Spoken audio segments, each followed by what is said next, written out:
Hola, soy vuestra profesora de Ciencias Sociales y vamos a corregir el bloque 10 del cuadernillo del módulo 4 del ámbito de Ciencias Sociales. Empezamos por la primera pregunta.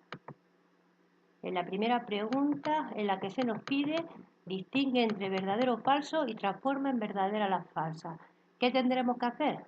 Colocar una F cuando la cuestión sea falsa y una V cuando la respuesta sea verdadera. Pero también se nos pide que cuando sea falsa justifiquemos o la transformemos. Esto lo podremos hacer de una forma sencilla, pero nunca introduciendo simplemente un no. Eso no justifica ni da verdaderamente ninguna razón. Pues bien, iniciamos con la A, en la que se nos dice la URSS se incorpora a la Segunda Guerra Mundial tras la invasión de Polonia. Eso verdaderamente es una cuestión falsa. ¿Por qué? Porque cuando se incorpora es en 1941 cuando Alemania invade la URSS. Acordaos que entre Alemania y la URSS existía un pacto germánico de no agresión para repartirse Polonia. Bien, la B. Rusia forma parte de las potencias del eje en la Segunda Guerra Mundial. De nuevo nos encontramos con otra respuesta falsa, porque Rusia forma parte de los aliados. Entonces la podríamos justificar simplemente añadiendo los aliados. Otra posible respuesta podría ser indicar los países que forman parte de la potencia del eje. La C. El Domingo Sangriento fue el inicio del exterminio judío. Falso de nuevo, porque, como bien sabéis, el Domingo Sangriento tiene lugar en la Rusia de 1905. Es una manifestación pacífica y el exterminio judío se producirá momentos más tarde, años más tarde, cuando Hitler está en el poder, en la Alemania nazi. La D. El nacionalismo en los Balcanes fue una causa de la Primera Guerra Mundial. Una respuesta verdadera. Por tanto, simplemente tendremos que poner una V. La Primera Guerra Mundial la gana la Triple Alianza. Falso, porque el bando vencedor fue la Triple Entente. La F. La iniciativa de la Primera Guerra Mundial la tendrá la Triple Entente. Falso. Acordaos que fue Alemania quien idea un plan que consiste en atacar a Francia y luego a Rusia. Por tanto, la iniciativa la tendrá la Triple Alianza. La G. La New Deal es una política económica adoptada por Roosevelt, lo cual es verdadero. La H. La crisis de 1929 favorece el ascenso de los fascismos, lo cual es totalmente verdadero. No se puede entender los fascismos sin los efectos dramáticos que la crisis tuvo. La I. Las corporaciones las establece Lenin en la ANED. Pues bien, aquí nos encontramos que no habla de Lenin y de la ANED, lo cual es cierto. Pero las corporaciones no es una política que la tengamos que relacionar ni con Lenin ni con la ANED, sino con la Italia de Mussolini, como luego veremos. Por tanto, falso. Y la respuesta sería Mussolini en Italia. Y por último, la J. Tras la Segunda Guerra Mundial desaparecen el Imperio Austrohúngaro y el Imperio Turco. De nuevo falsa, porque los grandes cambios territoriales se van a producir en la Primera Guerra Mundial, cuando desaparecieron todos los imperios, no en la Segunda. Falso, Primera Guerra Mundial. Bien, dado por finalizada la primera pregunta, nos pasamos a la segunda, en la que se nos pide un ejercicio de rellenar huecos en blanco. Empecemos.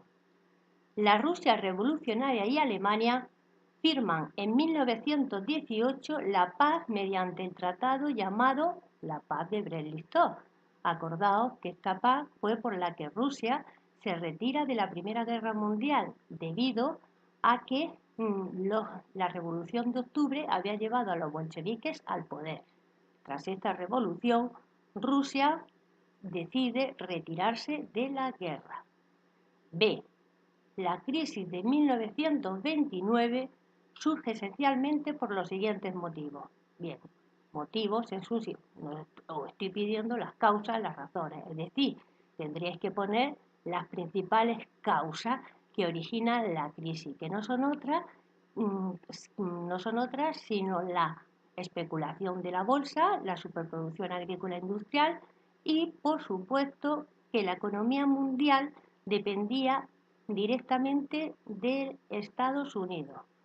¿Mm? No olvidemos, quiero recalcar, que una causa muy importante será la especulación de la bolsa, que originará el crack de la bolsa de 1929. Y la C, en la que tendremos que completar la siguiente frase.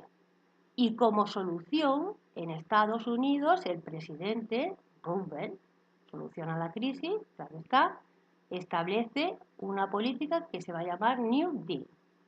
Y que esta nueva política pone especial interés en el papel que debe de jugar el Estado. El Estado debe de intervenir. El Estado es el motor de la economía, no el mercado.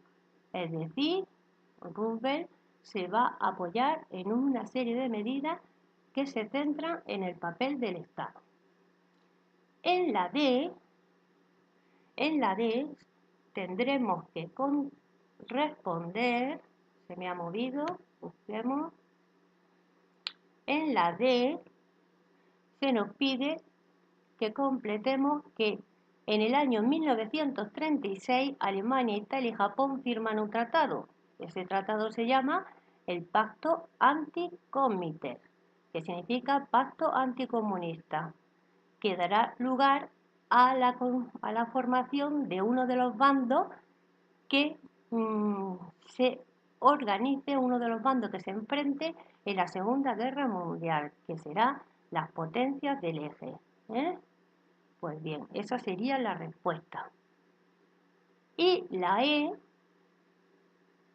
en la que tendremos que responder lo siguiente. A ver, antes que invadir Polonia, Alemania ese año firma con la U un pacto. Ese pacto es el Pacto Germano-Soviético de no agresión para repartirse Polonia. Acordaos que he hecho referencia a él antes, con anterioridad.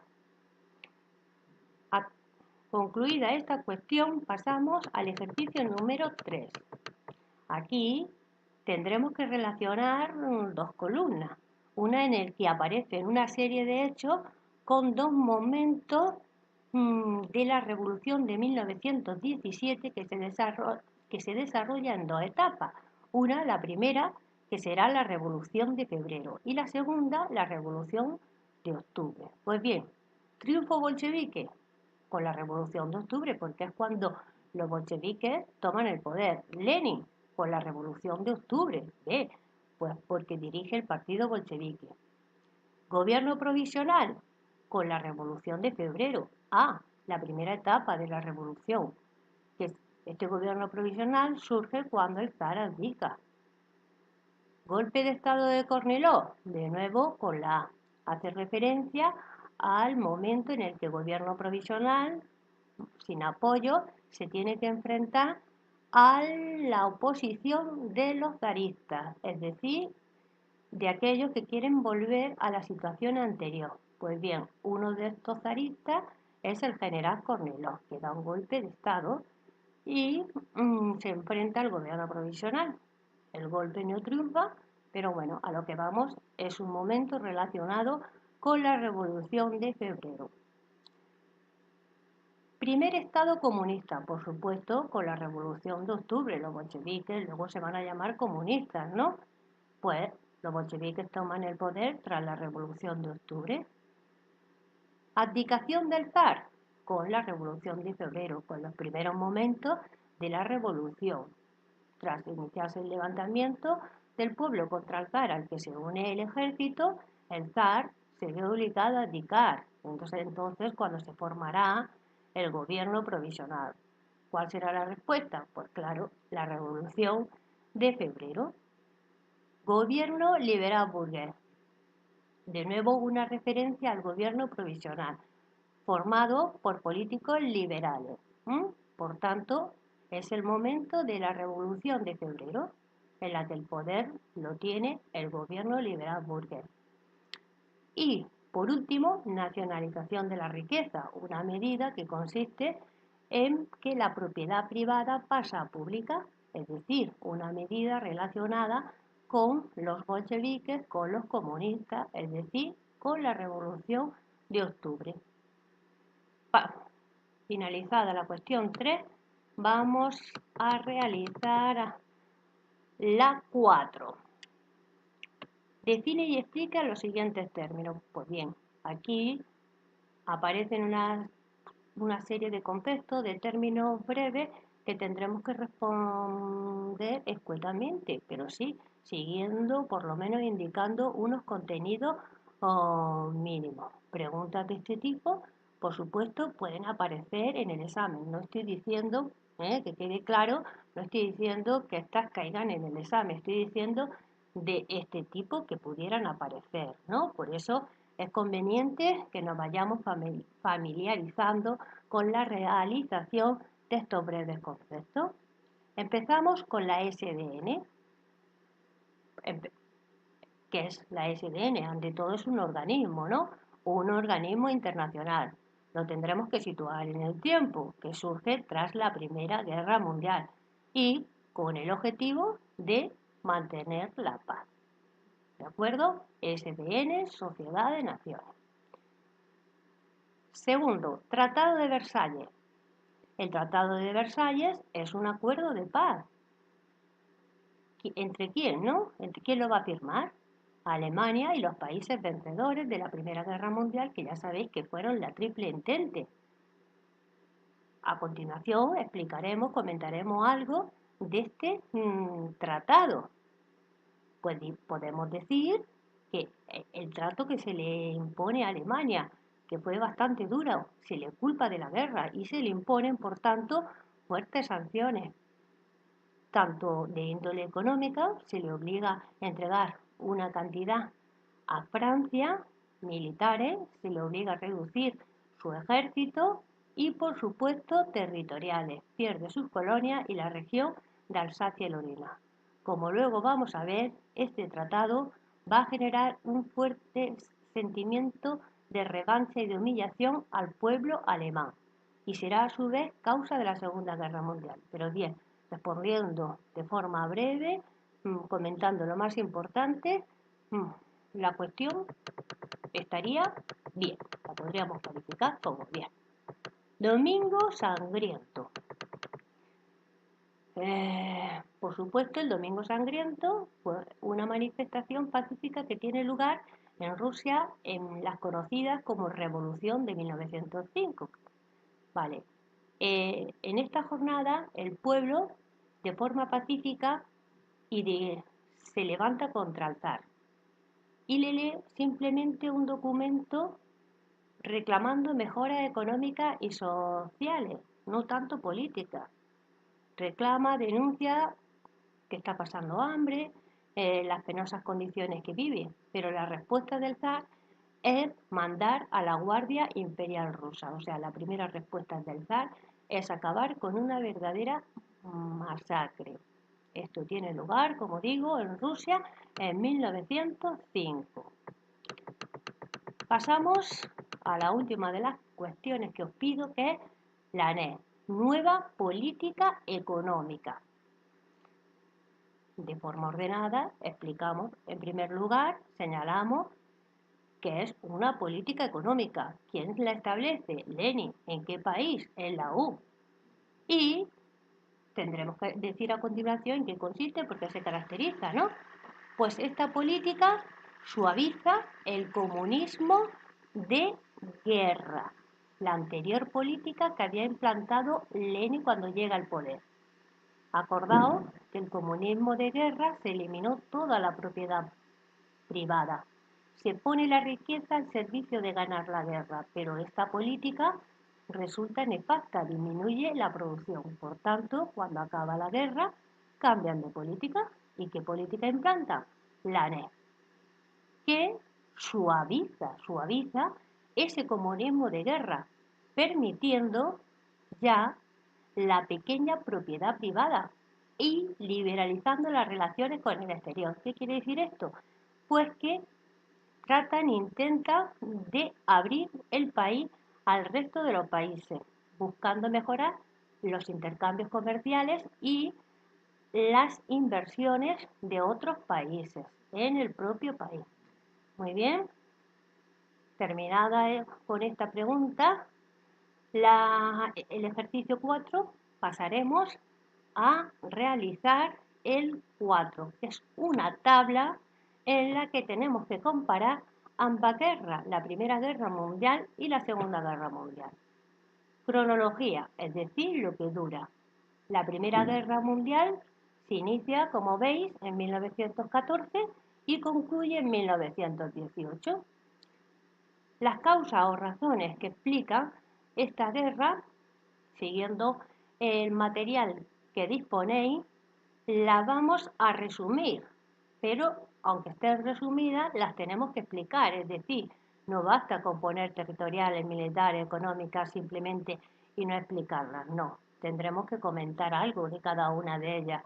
Por ejemplo, en territoriales, pues haremos alusión a aquellos territorios por los que los países europeos se están enfrentando. Rivalidad por Alsacia-Lorena, una de las regiones en las que se enfrentan Francia y Alemania.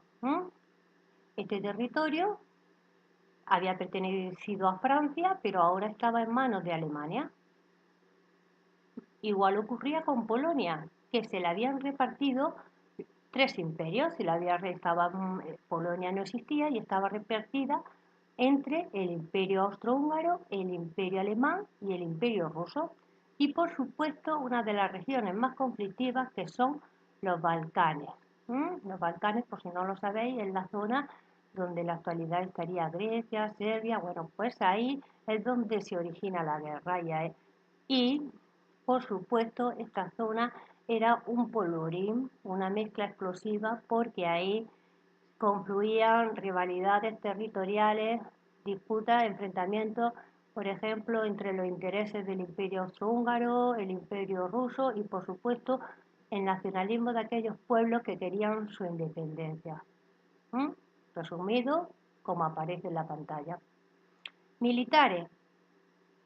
En este momento, todos los países van a reforzar su ejército, van a aumentar su armamento y van a unirse a sistemas de alianza, es decir, a organizaciones territoriales en las que se comprometen a prestarse ayuda en caso de guerra.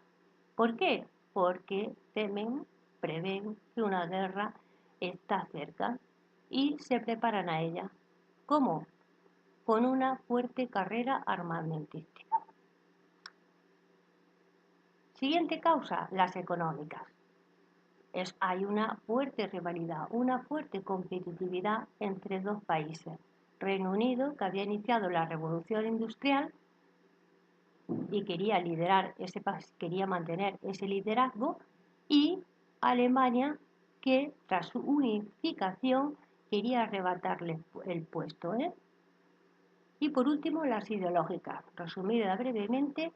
Resumimos brevemente y señalamos como principal ideología que afecta al inicio de la Primera Guerra Mundial el fuerte nacionalismo, el deseo de independencia, la conflictividad que se vive en la región de los Balcanes. Los bandos. Los bandos proceden de tienen su origen en aquellos sistemas de alianza que os había comentado antes, que se constituyeron con anterioridad a la Primera Guerra Mundial. ¿Cuáles bandos son? Triple Alianza y Triple Entente. Dentro de cada uno de ellos vamos a señalar algunos de ellos. Dentro de la Triple Alianza, Alemania, el Imperio Alemán, el Imperio Austrohúngaro y Turquía. Fijaos que Alianza empieza por A y Alemania y Austria-Hungría también empieza por A. El siguiente bando lo constituye La Triple Entente, integrado por Reino Unido, Francia, Rusia y los Estados Unidos, que se incorporaron casi el último año de la contienda, pero que fueron decisivos. Lo indicamos también. ¿Cuál es el bando vencedor? La Triple Entente. Visto la Primera Guerra Mundial, pasamos a la Segunda. Se desarrolla entre 1939 y 1945. Las principales causas, por supuesto, de índole económico, como la crisis de 1929. ¿Mm? Porque va a favorecer el ascenso de los fascismos, claro está. Otro, la siguiente, el Tratado de Versalles. El Tratado de Versalles, que ya hemos hablado de él, ¿no? Porque genera un fuerte sentimiento de revancha en el pueblo alemán. Y en tercer lugar, la política exterior agresiva, expansionista de los estados fascistas. Bueno, eso así resumido es lo más importante. Si queremos desarrollar el último apartado con algunos de estos hechos, lo podemos hacer, ¿no? Pero la idea general que yo quiero recalcar es política exterior expansionista de los estados fascistas, que se manifiesta, como he dicho, en una serie de hechos, como la firma del Pacto Anticometer, Alemania, Italia y Japón, Italia ocupa Etiopía, Japón invade China, el Pacto Germano-Soviético de no agresión entre Alemania y la URSS, Hitler se anexiona en los años previos a la guerra, se anexiona a Austria, después los Sudetes, que es una región de Checoslovaquia, y luego, por último, toda Checoslovaquia. Los bandos de la Segunda Guerra Mundial serían los siguientes. Por un lado, las potencias del eje, Italia, Alemania y Japón. Y los aliados, Reino Unido, Francia y Rusia. Por último, el bando vencedor, aliados. Fijaos que Alemania ambas guerras es derrotada. En ambas guerras es derrotada. Pasaríamos a la cuestión número 6 y final, referente a los fascismos. En primer lugar, se os piden las causas, las razones que explican el ascenso de los fascismos, los fascismos en general o del fascismo y el nazismo en particular. Pero resumiendo, estas serían, por supuesto, de nuevo, la crisis económica del 29 y, por otro lado, el miedo a que se extienda el comunismo de la ONU. Las clases medias ven con preocupación, ven con miedo que los cambios que se están produciendo en la URSS puedan afectar a los países del mundo occidental y ven en el fascismo la única forma de detener al comunismo. De nuevo, vamos a realizar una tabla para comparar ambas ideologías, nazismo y fascismo, cuyos líderes respectivamente serán Hitler del nazismo y Mussolini del fascismo. Veamos cómo acceden al poder ambos líderes. Hitler accede al poder democráticamente, se aprovecha del sistema democrático que había en Francia, en Alemania, perdón, y gana las elecciones de 1933, o sea que accede al poder de forma democrática. En cambio, Mussolini accede al poder por la fuerza, imponiéndose por la fuerza tras un acto que se conoce como la Marcha sobre Roma. Una vez que están en el poder, independientemente de la forma en la que la hayan logrado, van a adoptar una serie de medidas, que esto de aquí es muy importante, es común, resume todo esto que aquí viene concretado, y la idea es que ambos, una vez que están en el poder, transforman un Estado democrático en otro totalmente totalitario. Pues un Estado democrático, como sabéis, implica que haya constitución, que haya libertad de expresión, que haya distintos partidos políticos, que haya división de poderes, es decir, que haya unas cortes. Pues bien, como lo que van a hacer es transformar el Estado democrático en un Estado totalitario, lo- las medidas adoptadas irían encaminadas en este sentido, pero son prácticamente las mismas. Empezamos con Hitler. Aquí he indicado que elimina la oposición, es decir, al resto de partidos políticos. Funda la Gestapo, que es una policía política para perseguir mm, delitos delitos políticos, que son aquellos en los que simplemente se persigue personas que puedan pensar, que puedan opinar de forma distinta al poder establecido.